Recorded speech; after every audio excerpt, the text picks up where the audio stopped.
Hello. So I recently celebrated 21 months on the 21st. It's amazing how fast time goes by, especially after you hit the 1 year mark. It just kind of starts flying by. Um, Obviously, yeah, you definitely got more feathers. I get feathers every day. Last couple of weeks, it's been like 3 a day. A lot of blue jays and hawks, and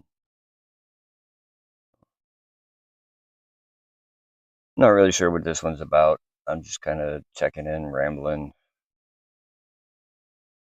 It's Sunday. I don't remember the date. Towards the end of August, which even that I can't believe. It just seems like literally a month ago it was spring, and won't be long now. Here, probably another couple weeks, leaves will start to turn, and fall will be on its way.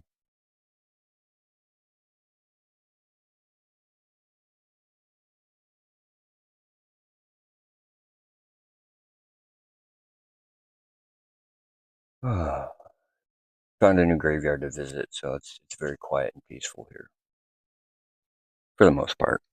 You'd be surprised how many people come to graveyards though. Like this is a new one, and they've probably only got maybe I don't know, maybe 100 plots filled. They've got enough acreage for thousands, obviously, but um, even with that few, you would be surprised how many people come to visit. Interesting week. I don't know if anyone else is feeling it, but I definitely got hit with some weird waves of very weird, almost debilitating depression. It was very strange. It didn't even feel like me, honestly, um, which happens to me often. I'm so sensitive, intuitive to other people and their energy that there are a lot of times I will feel something, and this is something I've struggled with my whole life, is trying to determine or discern whether or not it's actually me or somebody near me or somebody who's thinking about me, and so forth and so on. I suspect it was somebody who was thinking about me who's been popping up in my dreams again recently. Some very interesting dreams. As a matter of fact, I did a video on the one dream where um, she didn't look very healthy. This last one, it was slightly chaotic. There was all kinds of moving boxes and stuff getting shuffled and moved around, and I didn't have much interaction in this one other than just being present. So,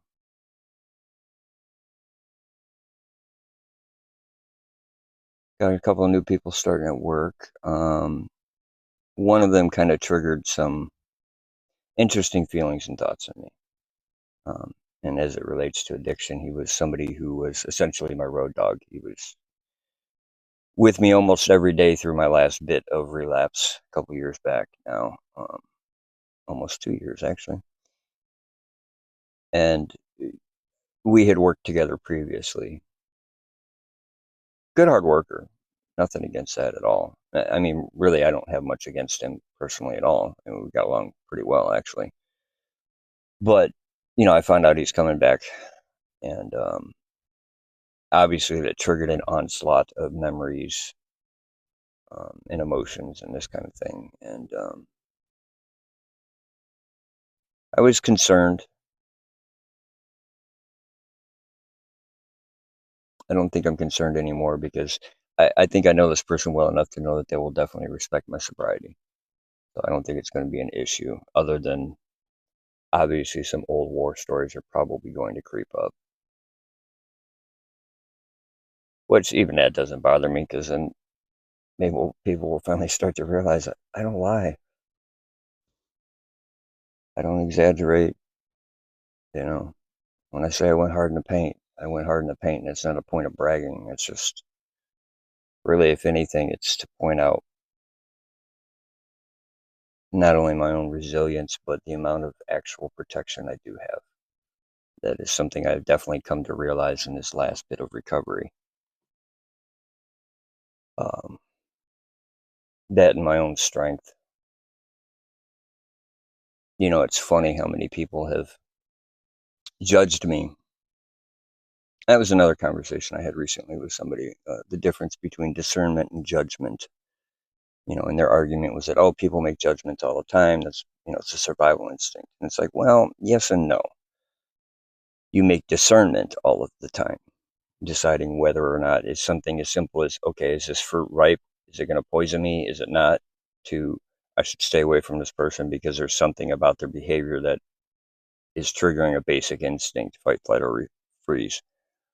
Things like that. And I said, judgment, the difference between discernment and judgment is when you look at someone or their actions as being less than you, beneath you. And in worst case scenarios, me being an addict, most people who find out I'm an addict in recovery and they find out my history and the type of addiction I suffered from, they look at me as less than human.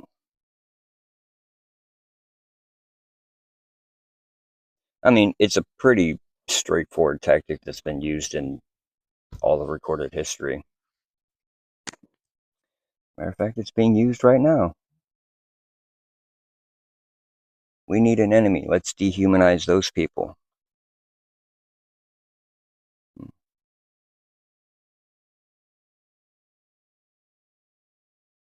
That's being judgmental.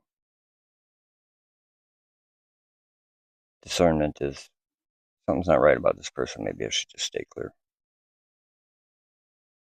Doesn't mean they're less than you. Doesn't mean they're better than you. Just means your instincts are telling you to stay clear. So,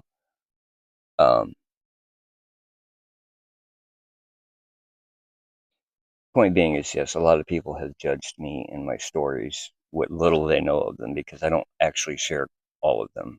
There's quite a few I hold back on because I've found that in the past, sometimes my testimony backfires, and instead of it being a point of inspiration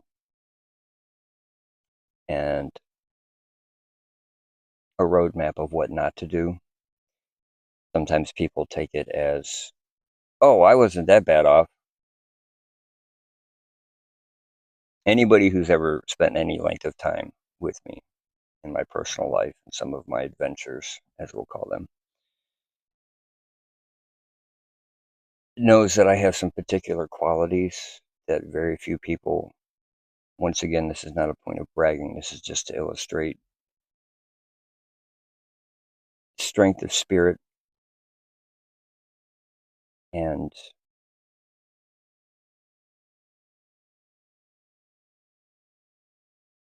how protective my ancestors and spirit team and guardian angels can and are be and have been in the past.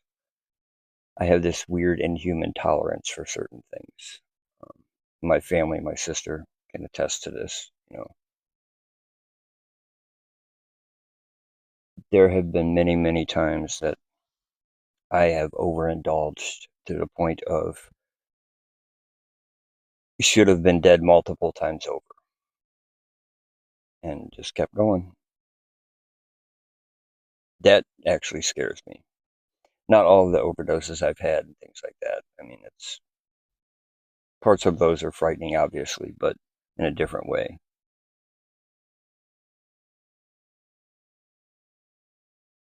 But there are some times when people hear just a little bit of my stories and they think I'm just, you know, I'm lying to kick it, and they don't know. I don't bullshit about stuff like that. I have no need to. It doesn't affect me one way or another whether or not you believe me. It's not going to change my sense of self-worth or how much value I know I have. I'm not going to sit there and try to convince you. I'll tell you flat out who and what I am. And I have many times in the past. I've had many, many experiences where I've told people flat out, this is the kind of person I am. Yes, I'm an addict in recovery. Yes, there is always a possibility I could relapse. Yes, I'm a total piece of shit when I'm in active addiction. And then it happens and they're all surprised and shocked. I'm not the one who's wearing the mask.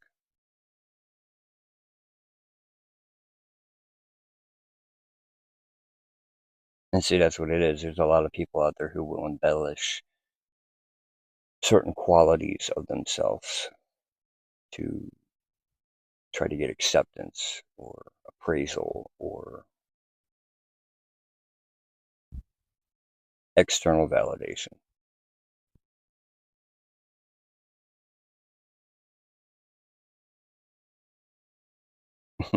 I don't know if you caught that or not, but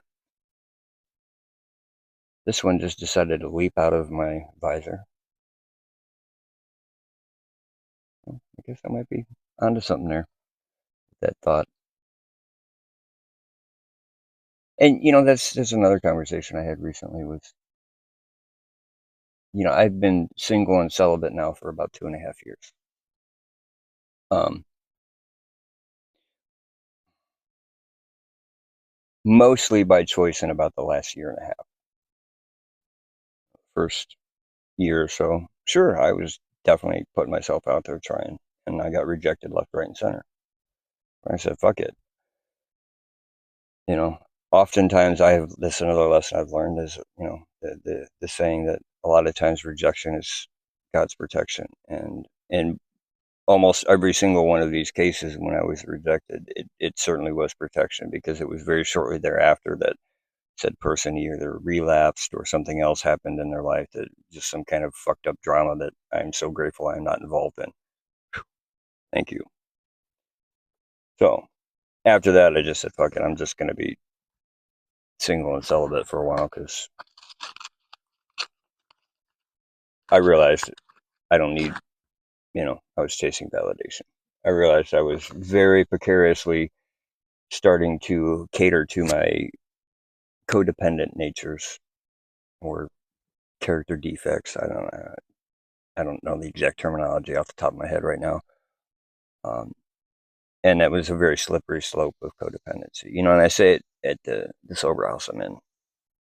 I tell guys all the time, pink and green, the two colors that will take anybody out faster than anything else. Pardon the vulgarity, but pussy and money.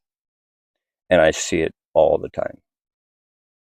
Every single guy who has left this house that I'm in and has relapsed, it's because of one or two things. Either A, they were chasing some job that they thought they were going to make buku money at, or B, they were chasing some chick. It's as simple as that. And when neither one of those lived up to whatever expectations they had in their head, oh, once again, the subconscious mind, oh, I'm not worthy. I'm going to go get high. I don't want to feel this pain. That's how it works. That's how self-sabotaging works as well. Self-sabotaging is pretty much the same end result, just a slightly different mechanism. It's you end up in a situation and it is more than what you expected or hoped for or dreamed of. It's too good to be true. There's got to be something wrong with it. And then when there's nothing wrong with it, you cause a problem. You find a problem. That's how the subconscious mind works, in combination with the ego. And I use that word a lot, ego. And I talk about ego death a lot because it is such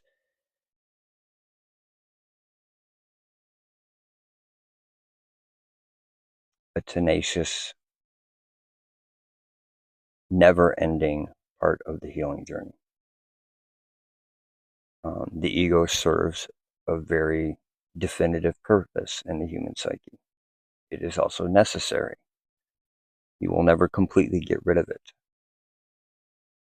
What you can do is balance it out so that it is not overinflated or underinflated. And what you can do is remove your reliance on it. Essentially, getting rid of that constant knee-jerk emotional reaction. That's not all of it, that's part of it. And when I say ego, I don't mean egotism, and I don't mean arrogance. There's a difference.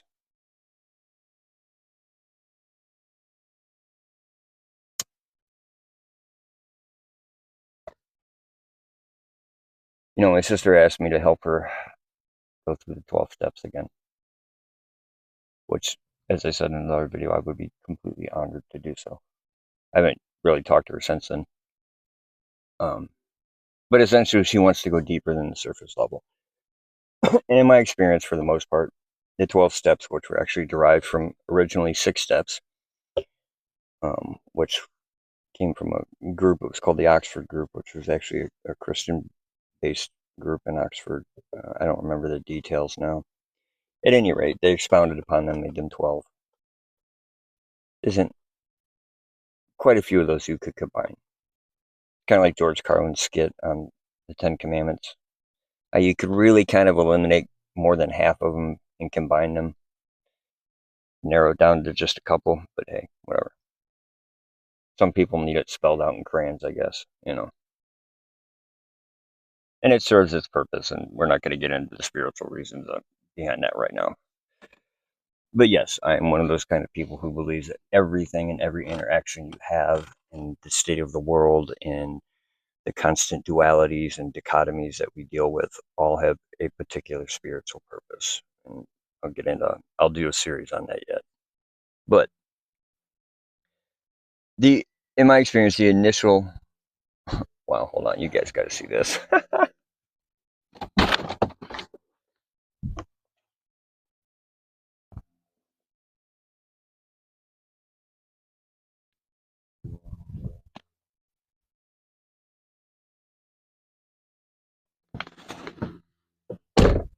I cannot make this shit up. I literally looked over and it blew over and landed right next to my car. Goose feather. Nice and fuzzy too. Fuzzy, fuzzy, fuzzy. And when I tell you people, like, this shit happens to me all the time, and it's usually when I'm kind of in a meditative state or talking or thinking about a particular person or subject. That's the kind of signs and symbols I got. I'll get back to what I was talking about. Hang on. So here's another example of the signs and symbols that I get smacked in the head with. So the other morning, I'm driving to work. My windows are up. And yeah, I play scratch off lottery tickets, not on a regular, but pretty often enough. I keep my winners up here in my visor. I'm driving to work. All my windows are up. Two $2 tickets that I had won on, it was like a total of $22, fall out of my visor and smack me in the head. I'm like, okay, guess I'm playing those today. I did. And I won another $12. And then later in the day, I bought a $10 ticket, happened to be ticket number 22.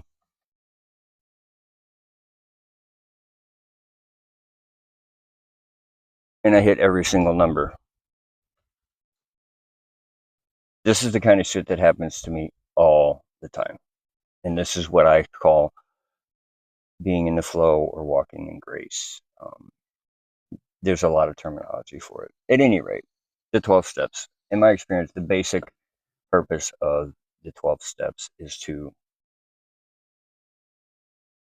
as they say in the different big books, because there are multiple, essentially cause a spiritual experience. I wouldn't necessarily say quite a full-on awakening, but it's at least to get you back in touch with that part of your consciousness that connects to the divine, the Most High, the universe, source, God, goddess, the thousand of different names you could apply. Okay, I'm not here to debate the semantics. All roads lead to Rome. So, in my experience, the whole purpose is essentially it's about not just accountability, because that word has a certain negative connotation. It's about owning your life and your circumstances, taking ownership of where you're at mentally, emotionally, spiritually, and of course, even physically, obviously. Responsibility in some way. What it helps to do through the various different steps, including the fourth and the fifth and so forth and so on, is it helps to not causing a full-on ego death, but definitely to disarm and deflate it to a certain extent, or inflate it, bring it back into a healthier balance. Of course, there has to be a willingness, and that's why they talk about, you have to do this very, not only willingly, but extremely thoroughly and honestly. And that's really what it comes down to, and I used to talk about this a lot when I used to run groups and sponsor guys. You can't truly lie to yourself. You can tell yourself lies all the time, but deep down in your heart, you know it's a lie. You can convince yourself that everyone believes you and that maybe you even believe it. But when you really get down to your core, you know a lie.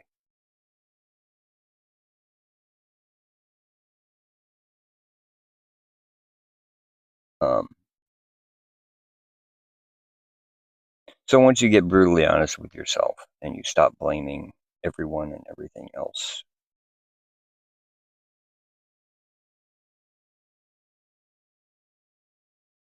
for where you're at, your own personal reality, your truth, where you're at, how you see the world, all this other stuff.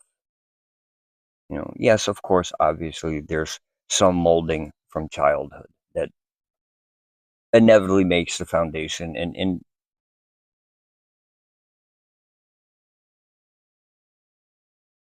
directs a vast majority of our personality and our initial life.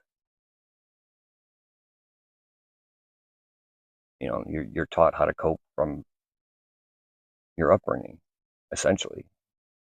You know,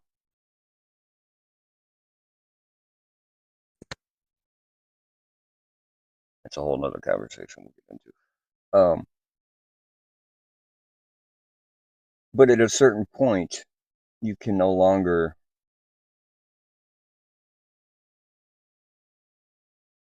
place blame or responsibility or whatever. You know what I mean? At a certain point, you reach the age of reason, to quote George Carlin again, and you have to start taking personal responsibility for where you're at emotionally, mentally, spiritually, all of those things. You know, and that's essentially initially what the 12 steps do. Now, what my sister wants me to do is she wants me to essentially expound upon that and more or less go another layer deeper, other than just the surface level character defects, as they call them, um, and dig a little deeper, peel back another layer or two, and start really applying the same principles of the 12 steps to facilitate more of a spiritual awakening, or essentially navigating what a lot of people call the dark night of the soul. Um, so I'm working on that. It's not as straightforward as I thought it was going to be initially. Um, but I'm looking forward to it. I think the issue I'm having is a lot of that I have done just intuitively. There wasn't a series of videos I watched or books I read or meditation techniques I discovered, or, nothing fancy about it. I just really, I guess, I just listened to my intuition, and I listened to, as best I could, my spirit team, for lack of better terms. And I allowed them to guide me on my journey of healing and awakening. This being probably the fourth or fifth one I've had in my life. Each one has been different and progressively more profound and more, just more. It's one of those things it's hard to explain, kind of like God, love, or magic. If you've ever truly experienced any one of those things, you get to a point where you will just talk in circles because they're beyond explanation. There's something that's meant to be experienced, and that's all there's to it. You know. So anyway, I've rambled on enough. I hope you all enjoy this beautiful, gorgeous Sunday, and what little bit of summer we have left, because fall is definitely coming quick. But that's okay too. Change is good.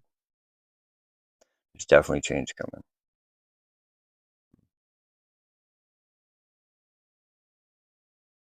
All right. Blessed be.